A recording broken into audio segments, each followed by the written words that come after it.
et à l'action de grâce de notre séminaire qui a eu du 11 au 14 novembre. Et je voudrais ici rappeler que Dieu est grand. Et le thème de c'est la grandeur de Dieu, les immensités de Dieu, l'immuabilité de Dieu, l'incommensurable, l'indomptable, l'infatigable, l'immortel.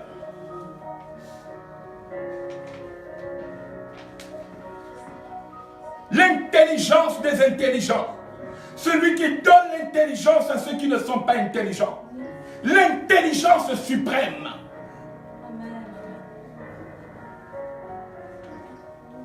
Je voudrais parler ce matin de notre capitale intérieure.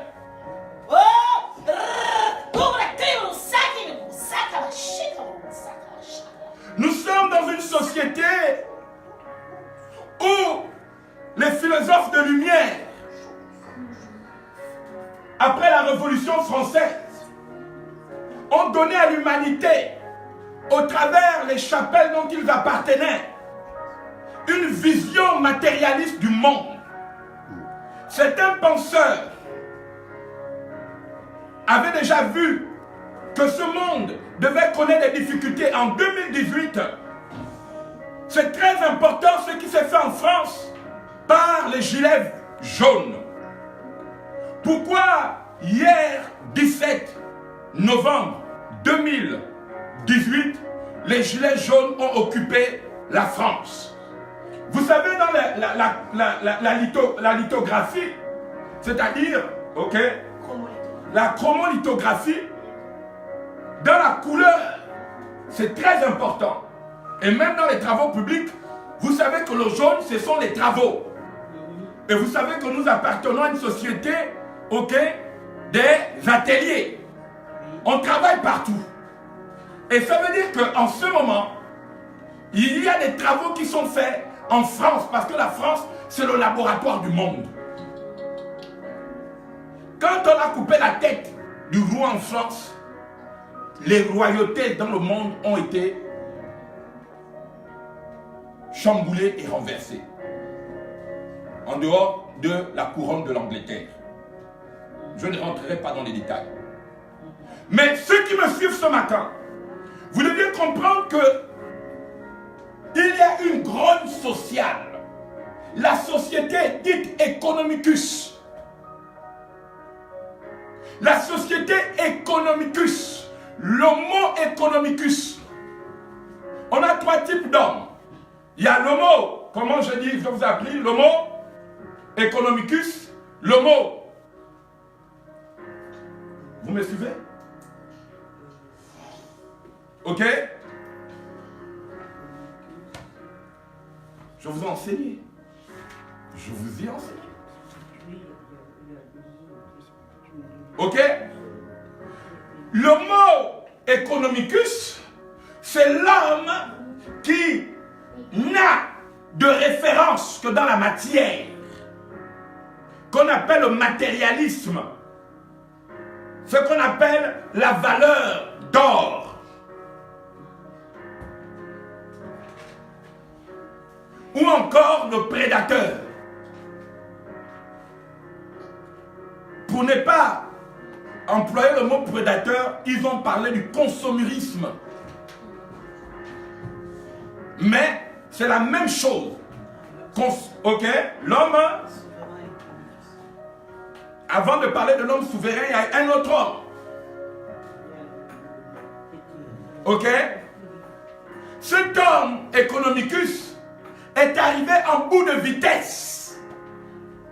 La société dite prédatrice, consommatrice, est en train de vivre les purs moments de son histoire au travers le monde, mais la France est un laboratoire. Les destinées qui ont bâti les hommes, les grandes idées, il y a ce qu'on appelle une disparité d'injustice, une souffrance atroce. Les taxes augmentent, les salaires ne suivent pas. La souffrance est atroce. Même dans certains pays, les gens qu'on payait, qu'on faisait des virements directement à leur compte, on les paye en bon de caisse. Ça veut dire quoi? Ça veut dire que la protection sociale est à bout de souffle. Il y a ce qu'on appelle une vacuité négative, une circulation des ondes négatives. Ça veut dire que l'État, ce qu'on appelle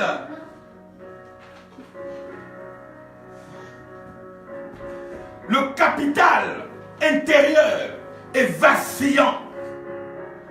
On rentre dans une société post-dépressive. Ce qu'on appelle une société de stress.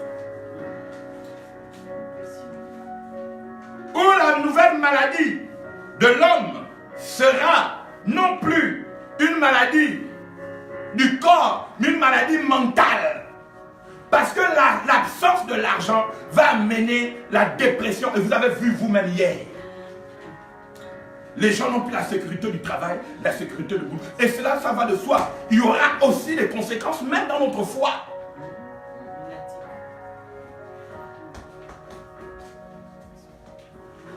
Il y a une agitation dans l'air. Et qu'est-ce que je veux dire par là? Je veux dire par là que cette manifestation distille ce qu'on appelle l'indifférence. La Bible dit, à cause du fait que notre société est à bout de souffle, l'indifférence va augmenter.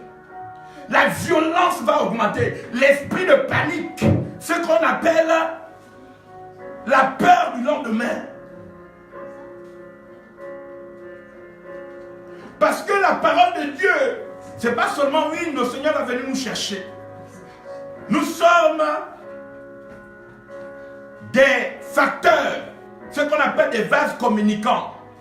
Si quelque chose va mal à un endroit, il y a ce qu'on appelle les effets dominos.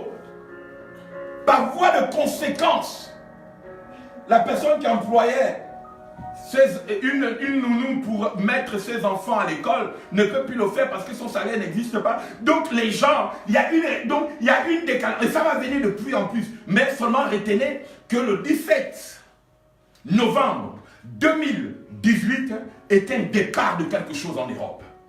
L'Europe rentre en bout de souffle.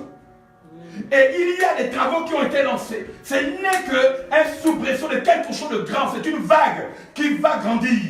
Et en qualité de prophète, nous devons prier.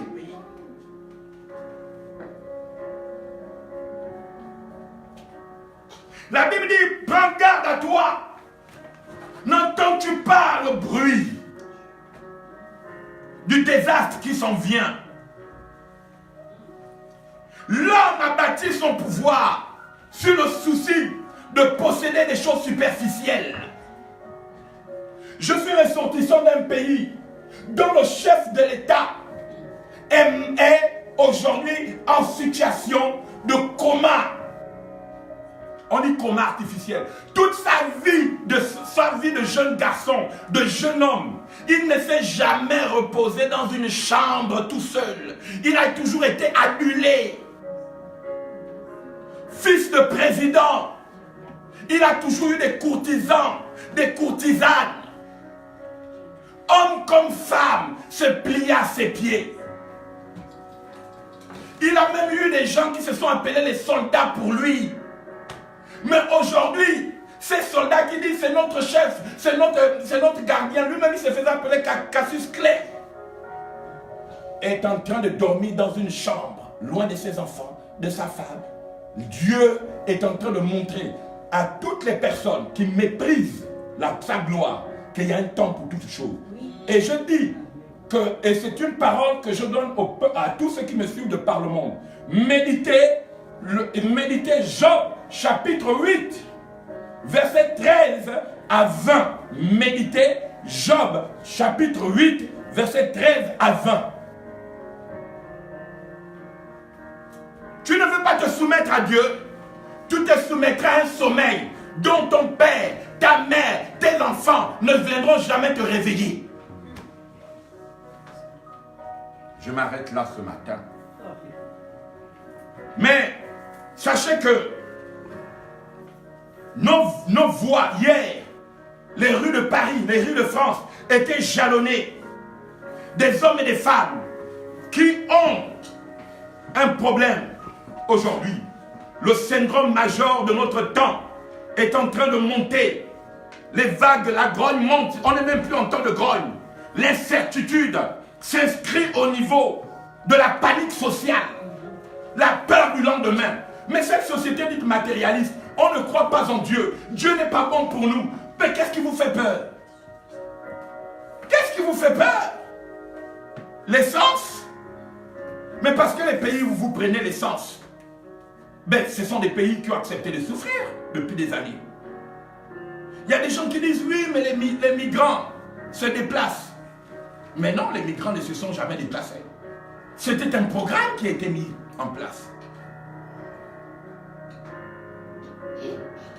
Nous connaissons depuis les origines la souffrance psychologique, la guerre psychologique, la démolition de l'espérance et de l'espoir. Mais sachez une chose, que le Dieu des esprits des prophètes est en train de lancer une nouvelle vague d'hommes et de femmes capables de vivre dans des circonstances difficiles. Car le Seigneur déclare, je te ferai vivre au milieu de la famine. Mais quelle est cette famine? Ce n'est ni du pain, ni de la nourriture, ni de la boisson. Mais cette famine, c'est que Dieu saura faire cesser les ondes négatives. Il y a en ce moment à Paris des puissances qui travaillent. Des puissances. Il y a un syndrome. Les gens sont très mal. Il y a un stress. Notre civilisation matérialiste est en train de révéler son visage pernicieux. Je ne dis pas que le matérialisme n'a pas été un effet favorable, mais l'abondance et la surabondance dites des peuples civilisés. Comment un peuple civilisé? On nous a vendu que la civilisation c'était l'augmentation des hommes pacifiques. Mais pourquoi les peuples civilisés marchent? Il y a un problème. Nous devions réfléchir sur la santé psychologique, le capital intérieur. La protection sociale n'est plus à l'ordre du jour. L'anxiété et la peur augmentent. Même le président de la République a peur de ses concitoyens. Il ne peut plus aller à la rencontre de ceux qui sont fâchés. Il n'y a pas de remède. Le seul remède qui est là, c'est la colère. Ce sont les blessures. Les gens sont blessés à l'intérieur d'eux-mêmes. Mais nous le vivons depuis les indépendances. Vous voyez un Africain, vous voyez un homme qui a laissé tout derrière lui, il est blessé à l'intérieur.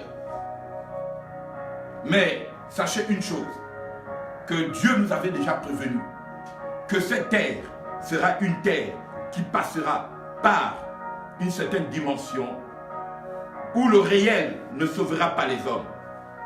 Ne soyez pas aveuglés, regardez à Dieu, rendez gloire à Dieu. Levez vos yeux vers le Seigneur. L'œil de Dieu est une lampe, un moyen pour éclairer notre âme devant cette colonisation de la peur, cette colonisation de la méchanceté. Parce que plus les gens vont souffrir, plus il y aura une déshumanisation, une indifférence totale. Je vous ai parlé et je vous ai pris en exemple. L'argent ne sauve pas. L'argent est un moyen, ce n'est pas une finalité. Nous ne crachons pas sur l'argent. Je n'ai pas l'habitude de cracher sur l'argent. Mais l'argent rend sourd à l'appel de Dieu. L'argent développe le mutisme. L'argent donne la surdité, le mutisme. Mais quand Dieu revient, tu te rends compte que l'argent est impuissant devant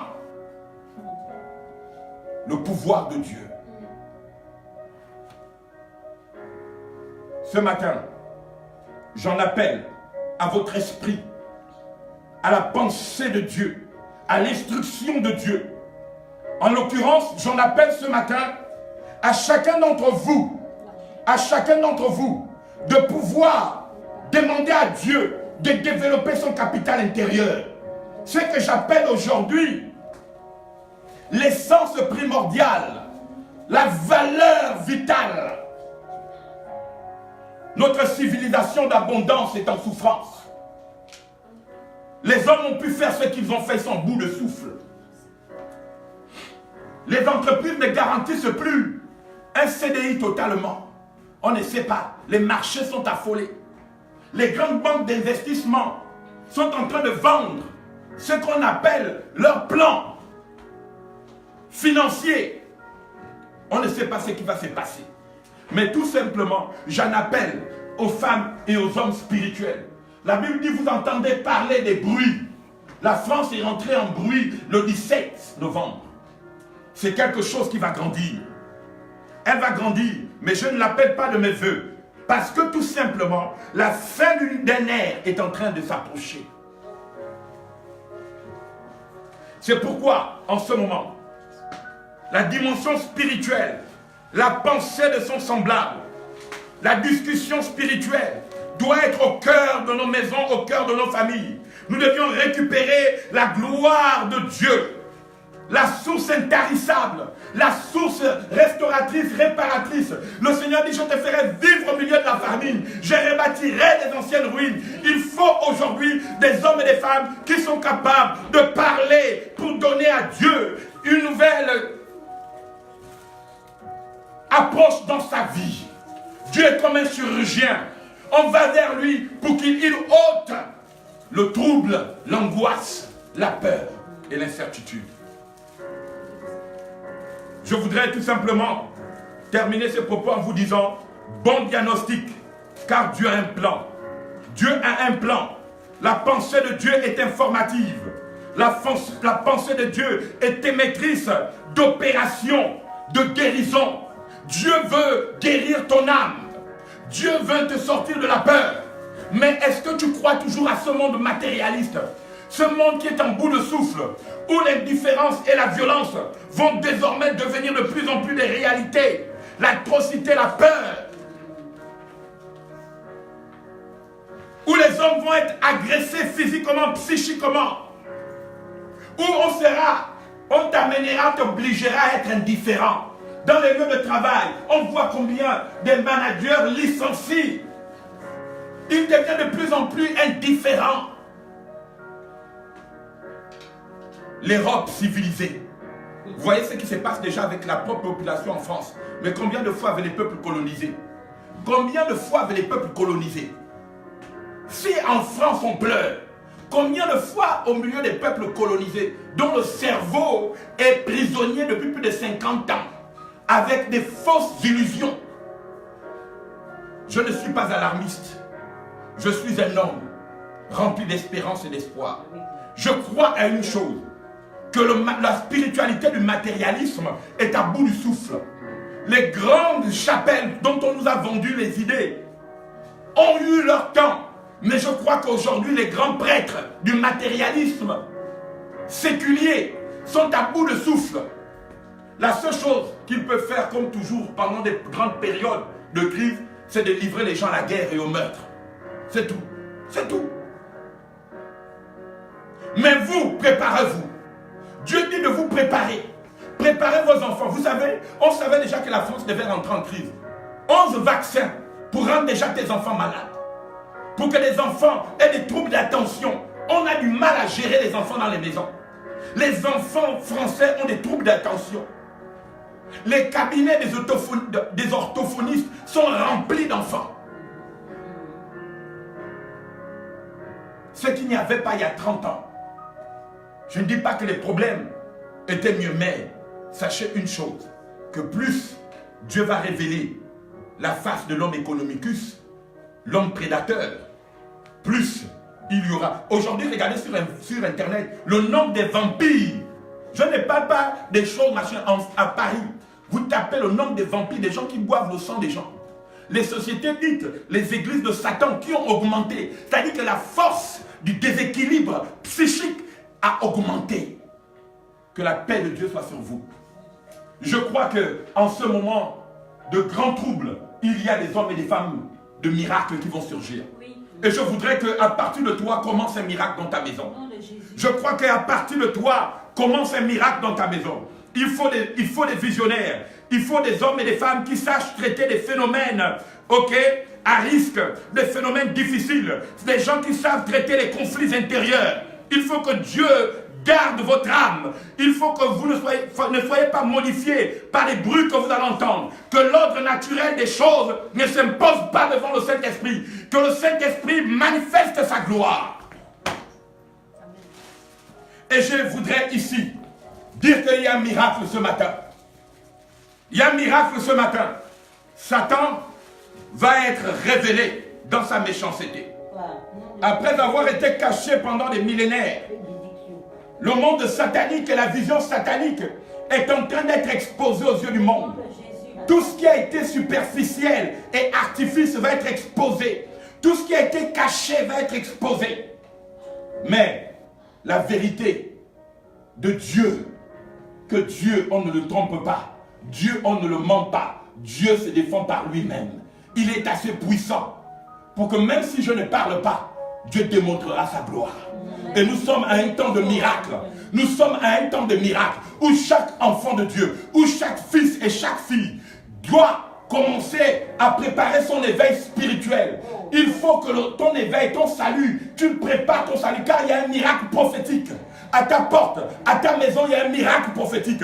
Quand les tensions vont se faire de plus en plus, il faudrait que ton capital intérieur, ta force mentale, soit davantage gardée par Dieu pour faire cesser les guerres. Bénédiction, bénédiction, bénédiction. Que Dieu relève votre grandeur ce matin. Dis, j'ai un miracle ce matin. Que Dieu reconstitue mon capital intérieur. Le miracle de ma vie. Dieu est un Dieu de miracles. Il a créé le monde par le miracle. Le miracle n'existe pas par la raison. Le monde n'existe pas par la raison. La raison est un moyen. Mais le monde existe par le miracle. C'est pourquoi les fils du miracle doivent s'élever en France. Dans tous les territoires de France, les hommes qui croient au miracle doivent commencer à appeler Dieu dans leur maison, dans leur lieu de travail. Appeler le miracle de Dieu. C'est qu'on vous a interdit de croire. On a interdit au peuple de France de croire au miracle. On a dit la raison pouvait tout, mais pourquoi vous êtes dans les rues? Que les rois de France se réveillent. Au nom de Jésus. Vous savez, la royauté est différente de la bourgeoisie. La royauté, ce sont les lois divines qui sont inscrites en vous. Jésus était un roi, bien que pauvre. C'est pourquoi je dis, les rois, quand je parle des rois de France, je parle de l'esprit, je ne parle pas de la chair. Je dis qu'il y a un nouveau témoignage royal dans ta vie. Le miracle royal doit se faire. Bénédiction.